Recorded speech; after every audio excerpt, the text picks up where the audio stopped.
erased my password. Probably deleted my retinal scan. But if you want to stay ahead of me, Mr. Secretary, you need to keep both eyes open.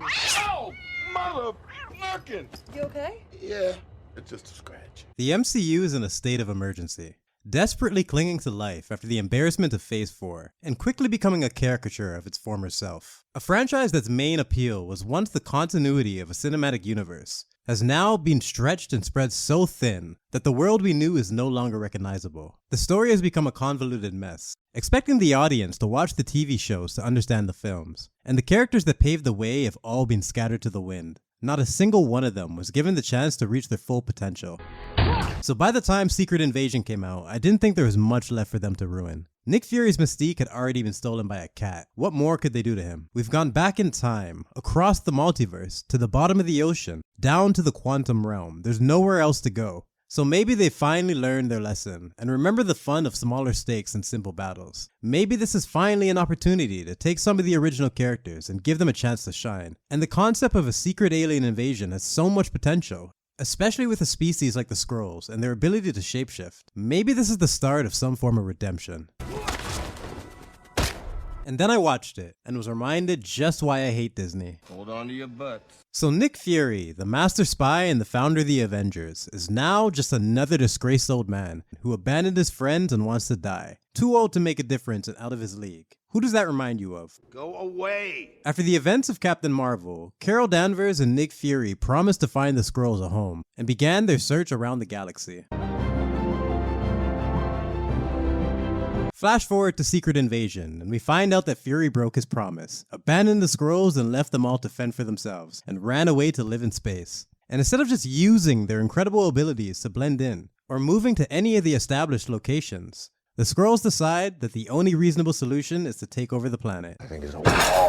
Nobody knows where Captain Marvel is, and nobody cares, even though it was her promise as well. This entire show exists solely to shit on Fury, making sure that we all know that he's worthless. You were just a benchwarming nobody in a dumpy field office in S.H.I.E.L.D. He's actually a terrible spy. You didn't start ascending the ranks until me and 19 of my people signed on as your invisible spy network. The Skrulls did everything for him. Every time you were promoted inside S.H.I.E.L.D., we did that.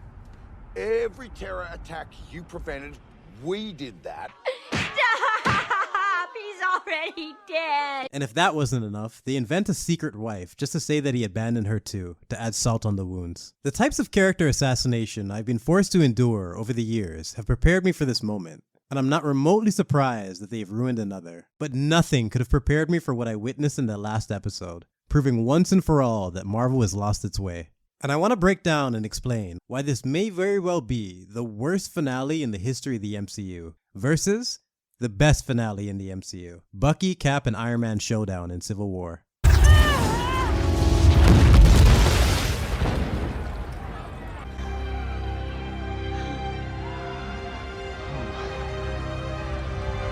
After years of operating with impunity, the Avengers are finally forced to face the consequences of their actions. As in their effort to protect the planet from danger, they have left behind a path of destruction, and the world's governments have had enough.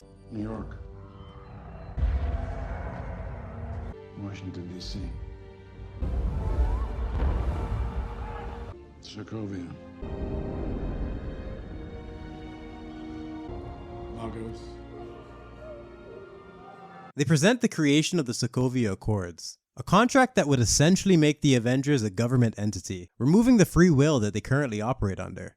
And we are forced to watch the team be ripped apart due to philosophical and political differences. Most importantly, Steve Rogers, who understands the value of the freedom that they possess and has no interest in collectives or control after his experiences with Hydra. And Tony Stark, who has been worn down by the guilt of collateral damage and the choices he has made, and humbly accepts that they need to make a change.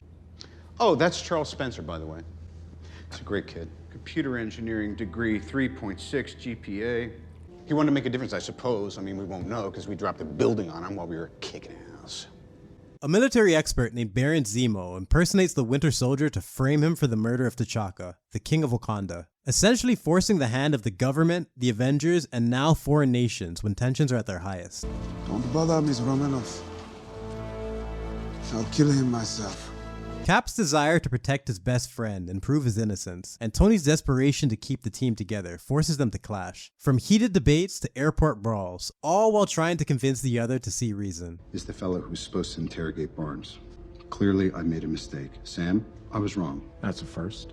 Cap is definitely off the reservation, but he's about to need all the help he can get. Culminating in the incredible scene where we find out that Zemo lost his family due to the collateral damage of the Avengers, and in his quest for revenge, he has manipulated and lured them to this location to reveal the truth.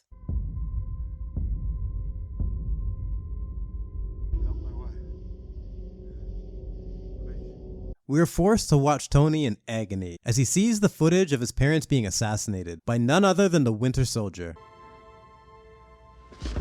Tony. Tony's heart breaks before our eyes. The type of humiliating betrayal that leaves you with just one option for response. The battle begins as Zemo slinks away into the darkness after accomplishing his mission. Tony's position is expressed through actions as he uses non-lethal tactics to subdue Cap before going back to trying to blow Bucky's head off.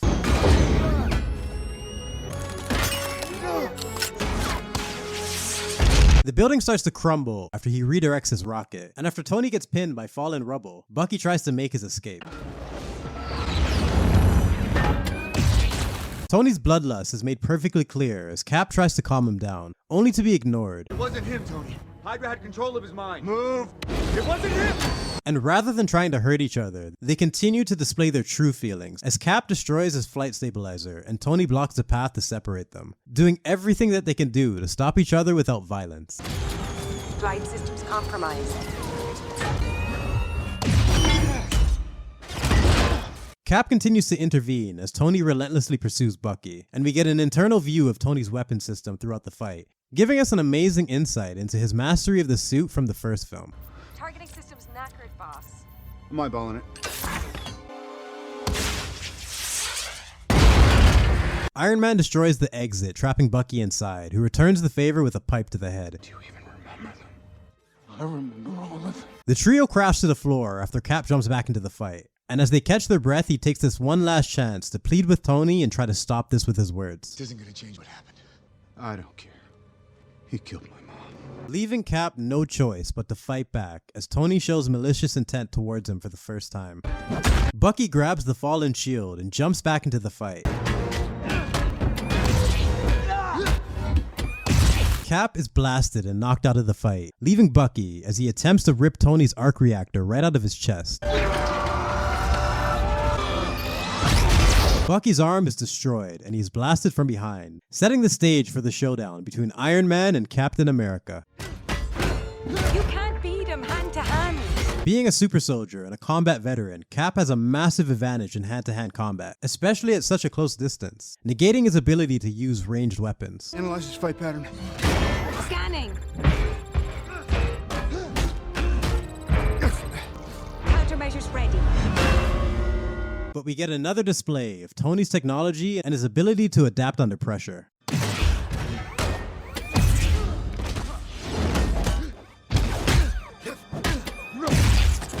Cap is battered and tossed to the floor, right before rising to his feet for his iconic line. I could do this all day.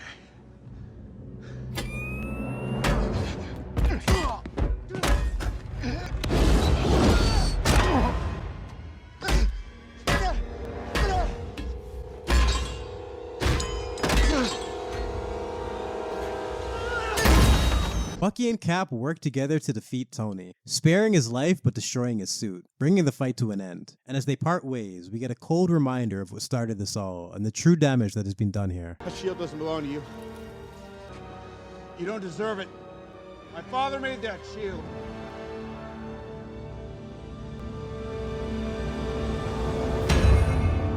A fantastic example of the MCU in its prime. But why is it well written? Civil War is a movie that achieves many things, but one of the biggest accomplishments is re-establishing the continuity and making our heroes accountable for their actions for the very first time. The focus on real-world politics not only helps believability, but also gives a true look into the perspectives of each character, and manages to make their positions match their history, from Rhodey's respect for the law, to Falcon's rebellious nature, to Natasha being conflicted, watching her family be torn apart. But what makes Tony and Cap's drama so fascinating is how much it highlights their personal journeys, as the positions that they hold now would more than likely be reversed if this was them from the first phase. You're not the guy to make the sacrifice play, to lay down on a wire and let the other guy crawl over you. I think I would just cut the wire. In Tony's first scene, we get a reminder of his fame and his innovations, and just how secondary that all is to the pain of his personal life, the trauma of losing his parents, ruining his relationship with Pepper, and looking into the eyes of a grieving mother for the first time. Who's going to avenge my son, Stark? In Cap's first scene, we get a reminder of why he's the leader of this team and the tactical voice that he brings to the Avengers, but also highlights his biggest weakness, his loyalty to Bucky, as just the mention of him is enough to distract Cap, resulting in the disaster that kickstarted the entire plot. They planted the seeds from the very beginning to make this showdown as meaningful and consequential as possible. Rather than just trying to split up these characters to create drama, they managed to justify it within the story and gave us an incredible display of both of their abilities. Match that with the fantastic performances of the actors, and the result is one of the best scenes in the MCU. Our very strength invites challenge. Challenge incites conflict. And conflict breeds catastrophe. Now, let's compare that to Secret Invasion. So Fury is back after years in space, and they go out of their way to make sure that the first thing that we notice is that he's old as shit and has a bad knee.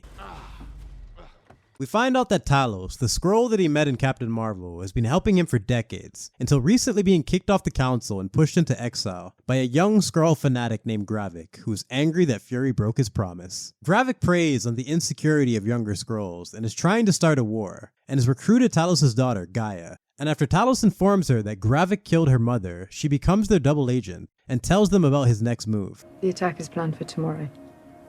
Unity Day. And in an attempt to stop a terrorist bombing, we get the privilege of watching one of the most consistent and long-standing characters go out like a complete fool. How the fuck could you do this to her? This woman has been Fury's loyal sword for years. And instead of finally giving her a chance for more development, you have her die in the most insulting way imaginable. Maria knows that they're hunting Skrulls, yet nobody in this stupid show ever checks to see if the person that they're talking to is a Skrull. The moment that she got shot, Maria would know that she messed up, but you give her this stupid line instead to confirm that she's retarded. So not only does she die thinking it was Fury, thousands of others die in the explosion because he doesn't know how to shoot. Pull the fucking trigger, Fury.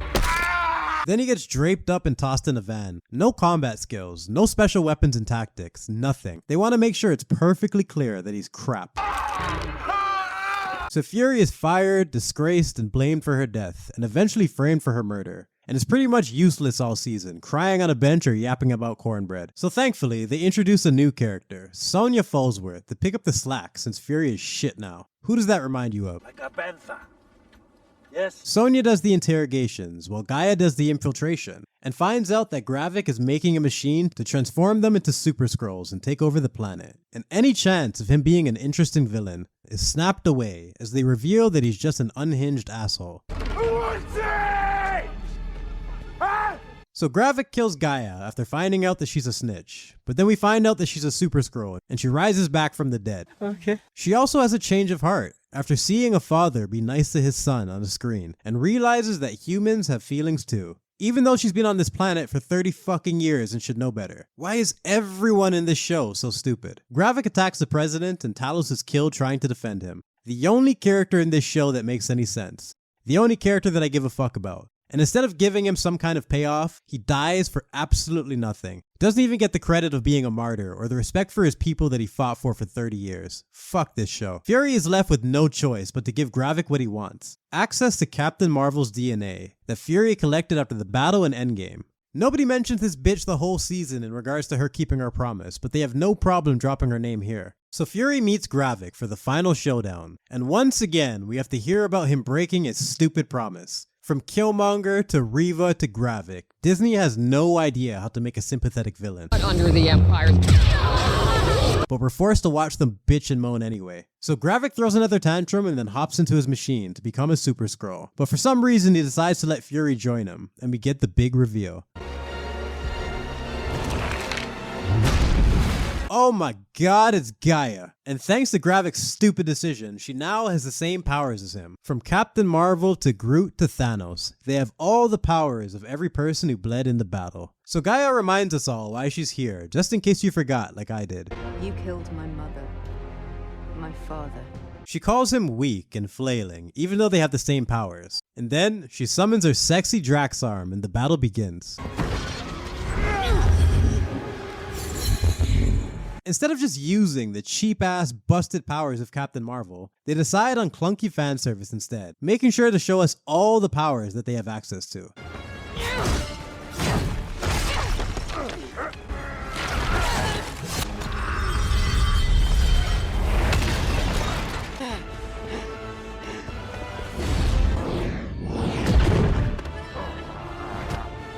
Gravik finally remembers he has powers and punches her in the mouth, and then proceeds to choke her as they fall out of the sky. And I watch in horror as Gaia sprouts mantis antennas and puts him to sleep. A fight that was already impossible to take seriously just managed to embarrass itself even further. Falling through the air, upside down, getting choked, yet Gaia somehow manages to master Mantis and Captain Marvel's powers at the same time. No need for training or struggle. This is the new phase of the MCU, where powers are just handed to you or manifested out of fucking nowhere. Oh shit, she got an Iron Man suit! Gaia completely dominates Gravik. Even though they should be equal in strength, this makes no sense. But being competitive against a woman is against the rules at Disney. So instead, he just forgets how to fight and dies. What the hell are you? No! Sonya and Fury save the president from an evil Rhodey, and we find out that he's been a Skrull since Civil War. A character that's barely had any screen time or development, just got a huge chunk of his screen time erased. Rhodey wasn't at Infinity War.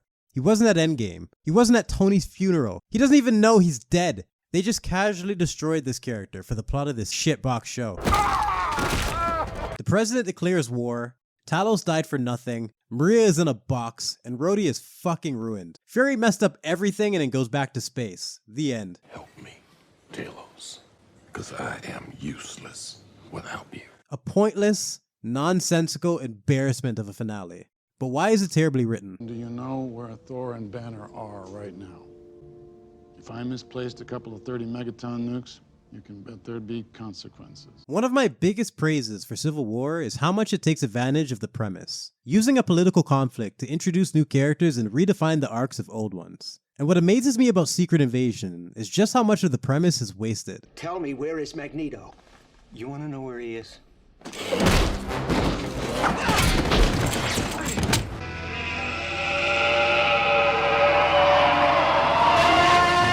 The ability to shapeshift is an incredible tool for a writer that we've seen used in so many ways in so many different stories. But this show's lack of interest in this concept is just insane. Not just the fact that almost nobody, including the Skrulls, will ever test the person that they're speaking to confirm that it's really them, but they never even bothered to explain why they couldn't use this ability to blend in, instead of depending on the promise of one human to find them a home. They turned an entire alien species into helpless morons, just to highlight Fury's broken promise. Instead of expanding on the arcs of older characters, they would rather have them be worthless, ruined, or die for nothing. And instead of introducing new characters in a logical way like Civil War did, we were forced to watch characters that had massive potential be immediately damaged by jamming them into this horrible plot. Once again for the sake of replacement. Well, let's be sure not to repeat the mistakes of Talos and Fury and leave love and friendship out of this. An entire season of Gravik whining about Fury's promise, and we never even get to see them speak. I don't even understand why this was so personal to him, or what he expected this one man to do for a million Skrulls. And I have no idea why he blames Fury and not Carol, when she's the one with the actual power to help.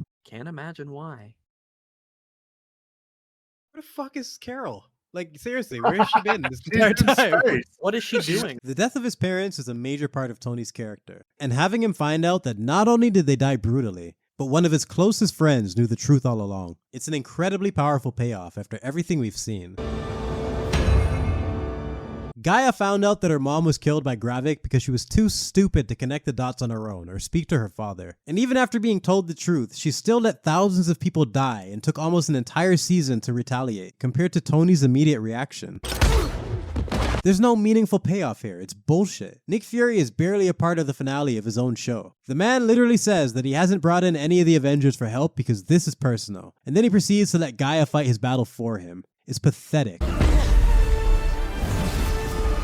Captain Marvel already broke the scale, yet they somehow managed to create an even more ridiculously overpowered creature. All I ask for in a story is consistency throughout the plot and the characters, so I can look back and understand just how the fuck we got here. In Civil War, Tony fought Captain America because Zemo manipulated them to destroy the Avengers from within. He did it because their actions got his family killed. His family died because the Avengers were trying to stop Ultron. Tony created Ultron to try to protect the planet, which he was determined to do because of his time in the cave. You can trace it all the way back and have a clear understanding of how we got here and why it's meaningful.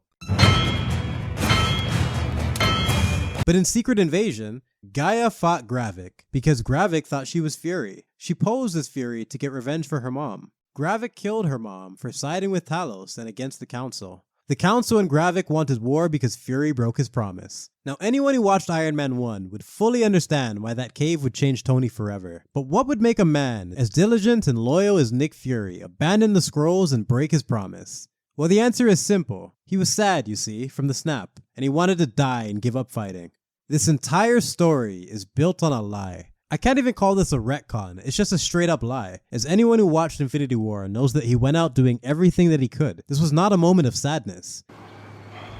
Well done. But these spineless, treacherous hacks changed the scene just to try to make it fit their story.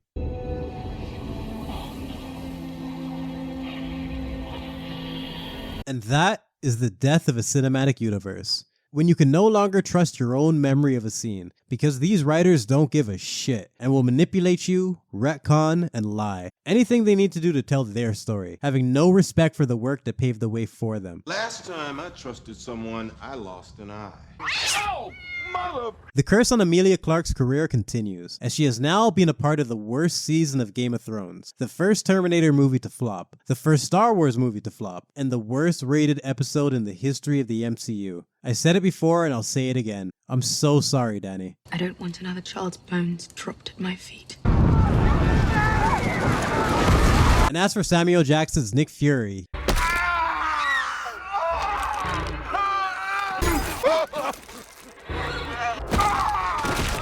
desecrated in every way imaginable, from his legacy to his self-respect, and I never want to see his ass again. If half the effort that went into ruining this character actually went into the script, we might have gotten a decent show. But instead, we have another Disney disaster, a triumph of character assassination and shitty writing. Fuck you. We're not going to fight anymore. We're going to pull together and we're going to find a way to get out of here. First, we're going to seal off this